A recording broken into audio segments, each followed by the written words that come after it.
कस्तूरी कुंडल बसे मृग ढूढ़े बन माहि, ऐसे घट घट राम हैं दुनिया देखे नाही। ओम साई राम मित्रों, आज का ब्लॉग आप सभी हमारे साईं परिवार के लिए विशेष लाभकारी और कल्याणकारी है, क्योंकि आज के ब्लॉग में अपने साईं परिवार के लिए साईं भक्ति रस की कुछ ऐसी बातें लेकर के आए हैं जो आपके जीवन को कृतार्थ कर देगा और आपके दुर्भाग्य को सौभाग्य में परिवर्तित कर देगा।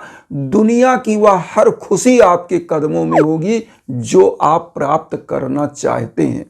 यहां पर कुछ चीजें मैं जो बताना चाहूंगा, अगर उन बातों पर आप अमल करते हैं तो निश्चित रूप से आपके जीवन में वह एक मील का पत्थर साबित होगा और आपका जीवन सदैव अपने लक्ष्य को प्राप्त करेगा। क्योंकि हमारे साईं ने अपने व्यक्तित्व से, अपने कृतित्व से दुनिया को जो मैसेज दिया, उस मैसेज को समझने की जरूरत है और उसके बाद आप ईश्वर को प्राप्त कर पाएंगे। क्योंकि यहां पर सबसे बड़ी चीज जो कबीरदास जी ने यह दोहा जो मैंने बोला ना कि कस्तूरी कुंडल बसे मृग ढूढ़े बनवाई, ऐसे घट घट राम है दुनिया देखे नाही। मतलब जिस प्रकार से मृग के नाभि में ही कस्तूरी होते हुए ही और वह उस सुगंध को खोजने के लिए पूरे जंगल में कुलाचे भरता है, छलांगे मारता है और उसको वह महक पागल किए रहती है, लेकिन वह प्राप्त नहीं कर पाता। इसी प्रकार से भगवान राम हर जगह हैं, पूरे शरीर में हर जगह, हर कण कण में हैं, लेकिन हम उनके अज्ञान बस उनको प्राप्त नहीं कर पा रहे हैं। समझ तो रहे हैं कि भगवान हैं, ईश्वर हैं, लेकिन हम उनको प्राप्त नहीं कर पा रहे हैं। लेकिन प्राप्त करने का साधन क्या है? अज्ञानता को त्याग करना, किसी गुरु का सानिध्य प्राप्त कर लेना। क्यों? क्योंकि गुरु को कहा जाता है अंधकार से प्रकाश की ओर ले जाने वाला। हमारे यहाँ मैं आपको बताऊं, मैं अपनी स्वयं की कहानी बताऊं, मैं बहुत सारे गुरुओं के सानिध्य में और बहुत सारे लोगों का प्रवचन सुनने का अवसर भी प्राप्त हुआ। लेकिन यहाँ पर मैं कहना चाहता हूँ कि जब ये घटना 15-20 साल पहले की मैं बता रहा हूँ, उस समय जब मैं पहली बार शिरडी गया और मुझे उस समय तक जब मैं शिरडी नहीं गया था, जब बाबा से मैं साक्षात्कार वहाँ नहीं हो पाया, तो मुझे क्या था कि एक भ्रम था मन में कि जीवन क्या होगा, कैसे होगा, कहाँ जाएगा जीवन। और मतलब बहुत ही कष्टमय जीवन था, मतलब एकांत में रहना और उसके बाद एकदम कष्ट में रहना कि मैं क्या कर पाऊंगा जीवन में। चूंकि कंपटीशन का भी दौर था, मैं पढ़ाई कर रहा था उस समय और पढ़ाई के बाद जैसे जॉब की तैयारी होती है, प्रोविंशियल सर्विसेज, सिविल सर्विसेज, बहुत सारी तैयारी भी की, बहुत सारी तपस्याएं साधना भी किया चीज़ें। लेकिन जब एकदम दिशा भ्रम की स्थिति थी, उस समय की घटना बता रहा हूँ, 20 साल पहले की लगभग, उम्र भी उस समय कम थी। और मैं आपको कहानी बताऊं कि मतलब इतना वो था कि जीवन क्या होगा। तो मैं जब साईं बाबा का दर्शन करने के लिए गया, मुझे आज भी याद है, जब मैं पहली बार वहाँ रुका तो भक्त निवास, वहाँ बाबा का एक ट्रस्ट का जो है, साईं ट्रस्ट का जो है आश्रम है, मैं भक्त निवास में रुकने का मुझे अवसर मिला बाबा की कृपा से। तो मैं वहाँ पर रुका और मैं वहाँ शाम को पहुँचा था, मतलब एकदम रात्रि का समय हो रहा था, लेकिन एक दर्शन रात्रि में हो सकता था क्योंकि मंदिर बंद होने से पहले जो बाबा का शयन का होता है वो आरती, उसमें मुझे पहुंचने का कि मैं बाबा का पहला दर्शन कर लूँ। फिर मैं 2-3 दिन शिरडी रुका था। उस समय मैं पहुंचा, रात्रि में ही बाबा का दर्शन हुआ और रात्रि में ही एक ऐसी ऊर्जा मुझे मिली कि लगा कि जीवन एकदम लक्ष्य को प्राप्त कर लिया है। और एक चीज, उस लक्ष्य को प्राप्त करने का ऐसा मुझे लगा तो मैंने वहाँ 2 लाइनें लिखी शिरडी में ही, अपने ही पेन से अपनी चीज़ों को मैंने लिखा कि उम्मीदों के दामन कभी भरते नहीं और मरते हैं इंसान यूं ही, उम्मीद कभी मरती नहीं। तो बाबा ने मेरे उम्मीद को कभी मरने नहीं दिया, मुझे जो मेरी उम्मीद मर चुकी थी उस उम्मीद को जगा दिया। और वहाँ पहुँचने के बाद मैं आपको बता रहा हूँ, सत्य बात बता रहा हूँ, रोंगटे खड़े हो जा रहे हैं। मैं आपको ये बात बता रहा हूँ कि बाबा को गुरु के रूप में जब मैं प्राप्त किया तो मुझे लगा कि जीवन अब कृतार्थ है और अब हमारा लक्ष्य हमारे सामने है। और वहाँ से आने के बाद जो आय का स्रोत, जो चीज़ें, जो बहुत सारी चीज़ें मैं सोच रहा था, वह सब बनता गया और फिर चीज़ें मिलती गईं, प्राप्त होती गईं और जीवन सुगम लगने लगा। और इतना खुशियाँ आ गई जीवन में कि बाबा का ही मैं आपको बताऊं, सोते जागते माला जप करते सब समस्त जो नवधा भक्ति है ना, नवधा भक्ति के अंदर नाम जप का ही सबसे बड़ा महात्म्य बताया गया है। भगवान राम जब सबरी से मिले, सबरी जिन्होंने बैर खिलाया था अपने झूठे बैर भगवान राम को, तो सबरी ने कहा कि मैं तो एक गरीब और तुच्छ और भक्ति भी नहीं जानती, तो मैं तो आपका सानिध्य भी नहीं मिलता, लेकिन आज ऐसी कृपा हुई कि मैं आपका दर्शन कर पाई।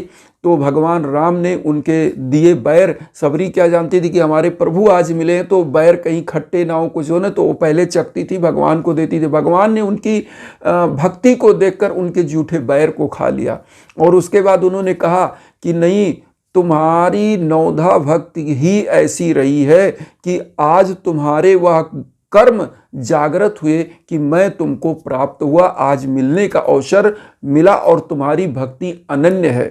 तो नवधा भक्ति के अंतर्गत नाम जप का बहुत बड़ा स्मरण बताया गया, बहुत बड़ा महात्म्य बताया गया है भगवान राम ने स्वयं। और हमारे साईं, आप सब लोग जानते हो कि बाबा का जो देहावसान हुआ था वो दशहरा के दिन, विजयदशमी के दिन हुआ था।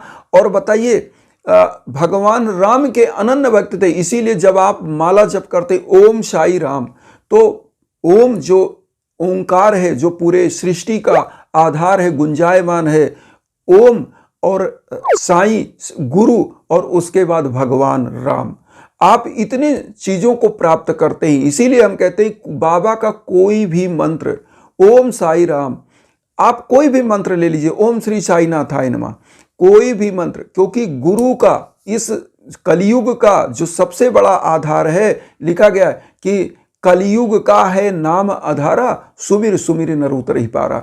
कलयुग में प्रभु का नाम स्मरण कर लेना ही सबसे बड़ा आधार होता है। अब यहां पर मैं एक चीज और बताऊं, सबसे बड़ा युवाओं को चाहिए कि जो आप आज युवा हैं, चूंकि मैं एक युवा बिरादरी को बिलोंग करता हूं, तो मैं यही कहना चाहूँगा अपने युवा भाई बहनों से कि जो आपका यह शरीर आपको मिला है, यह साधन है, साध्य हमारे परमात्मा है और परमात्मा को प्राप्त करना बहुत आसान है। ऐसा नहीं है कि आप संत ही बन जाएं, निकल जाएं घर छोड़ के, अपना फर्ज भूल जाएं, अपना कर्म भूल जाएं और तब भगवान मिलेंगे, ऐसा कुछ नहीं है। क्योंकि ये जो कबीरदास जी ने लिखा है ना कि कस्तूरी कुंडल बसे मृग ढूढ़े बनमाए, ऐसे घट घट राम है दुनिया देखत नाय। आपके अंदर ही विराजमान भगवान है, आपके माता पिता के अंदर ही विराजमान है। भगवान गणेश ने क्या किया था, अपनी माता पिता का, भगवान भोलेनाथ माँ पार्वती का ही परिक्रमा कर लिया और सबसे विजयी हो गए अपने भाई कार्तिकेय। और उनमें जो शर्त लगा कि कौन पूरे ब्रह्मांड को घूम कर आएगा, वो अपने माता पिता का परिक्रमा कर लिए और प्रथम पूज्य देव बन गए। तो आप अगर अपने फर्ज को करते हुए परमात्मा को ध्यान करते हैं तो परमात्मा निश्चित मिलते हैं। ऐसा नहीं है कि आप संत ही बन के निकल जाएं। संत बनना एक अलग चीज है।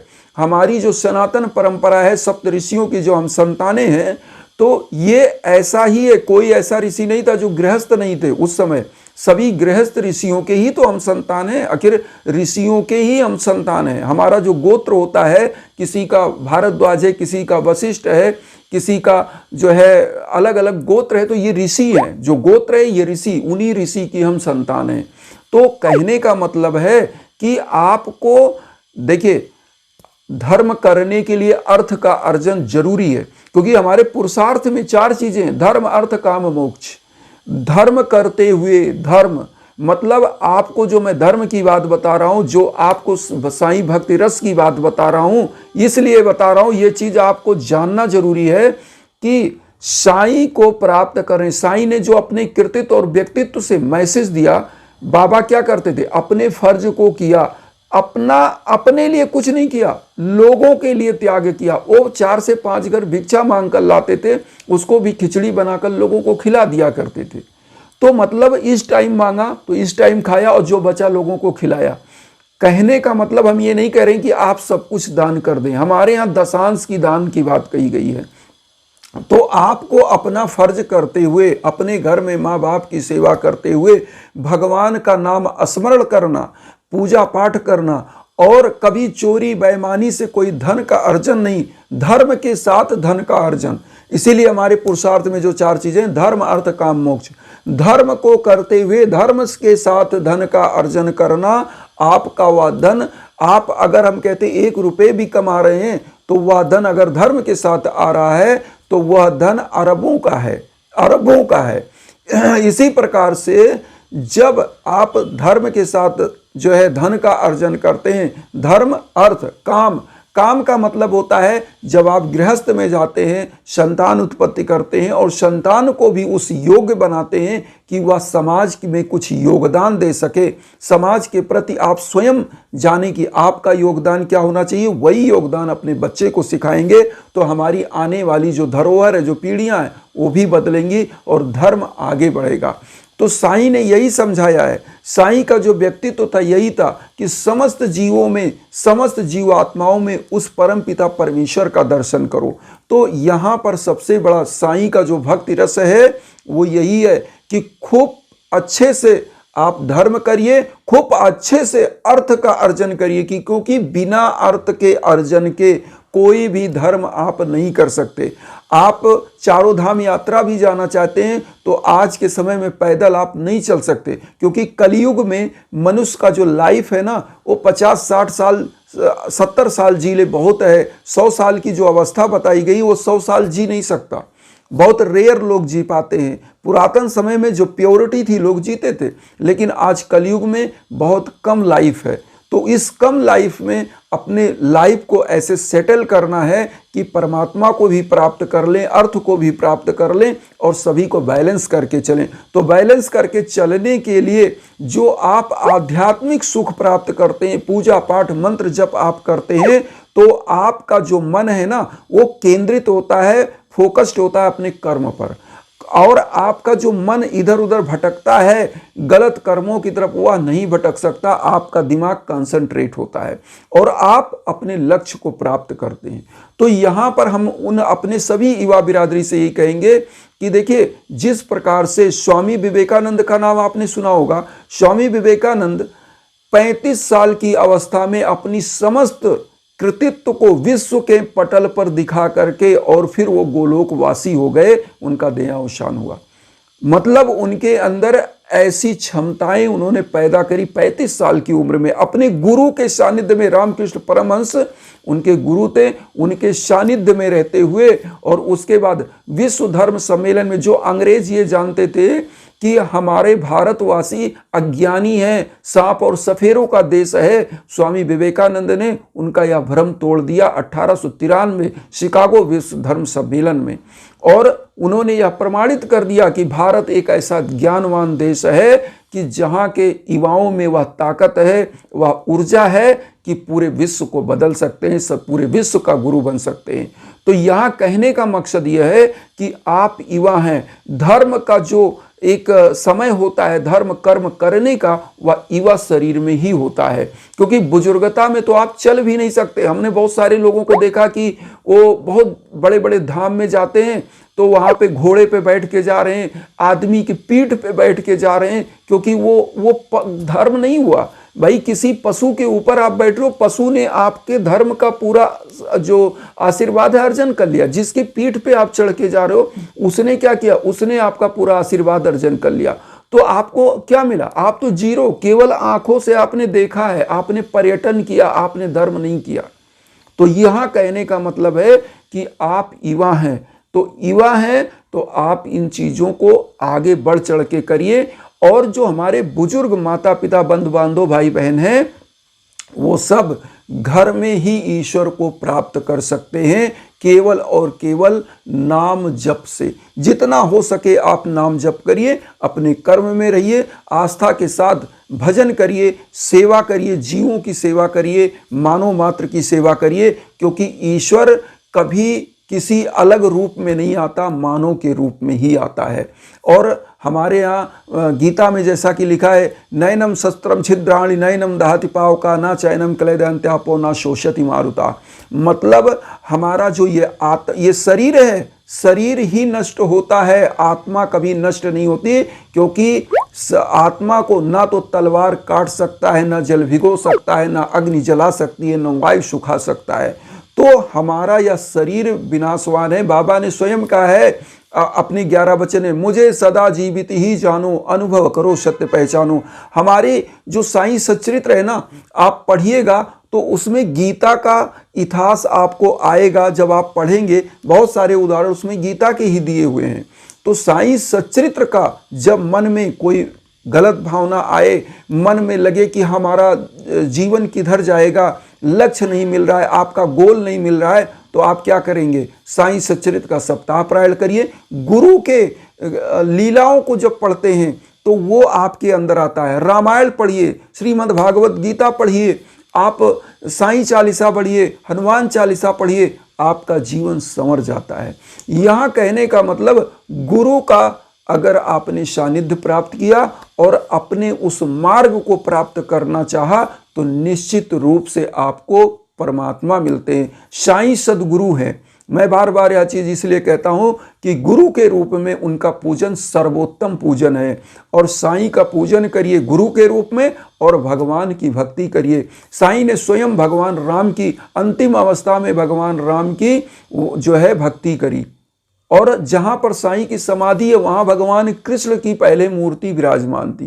तो हमारे साईं समस्त जो ये धर्म है ना, समस्त चीज़ों को उन्होंने साधा था। उस समभाव सद्भाव लेकर चलने वाले थे कि एक साधे सब सधे, सब साधे सब जाए। इसीलिए हमारे साईं ने कहा सब का मालिक एक। सभी का मालिक कौन है? एक है परमात्मा। नदियों का उद्गम कहीं से हो, सम्मिलन एक समुद्र में होता है। तो इसी प्रकार से हम अलग अलग माता पिता से पैदा जरूर हुए हैं, लेकिन हम सभी लोग कौन हैं? उस परम पिता परमेश्वर के अंश है। तो प्राप्त कहाँ करना है? उसी ईश्वर को। आप किसी भी धर्म से हो, किसी भी अपने क्या कहते हैं कि अनुष्ठान को करें, लेकिन प्राप्त तो उसी ईश्वर को करना है। तो यहाँ पर एक चीज़ जरूर कहेंगे कि कभी भटकाव नहीं लाना है मन में। साईं की साधना के साथ साथ अपने परमपिता परमेश्वर की साधना निश्चित रूप से आप करेंगे तो वह आपको लक्ष्य प्राप्त होगा, वह गोल अचीव होगा जो आप जीवन में चाहते हैं। तो इन्हीं भावनाओं के साथ एक चीज़ और कहेंगे कि अगर विचार अच्छे लगें तो आप मुझे भी जोड़िए, अपना बंधु बांधव बनाइए, चैनल को सब्सक्राइब करके, और उन साईं भक्तों तक वीडियो को जरूर शेयर करिए जो किन्हीं कारणों से कष्ट में, दुख में। इसी भावना के साथ ओम साई राम।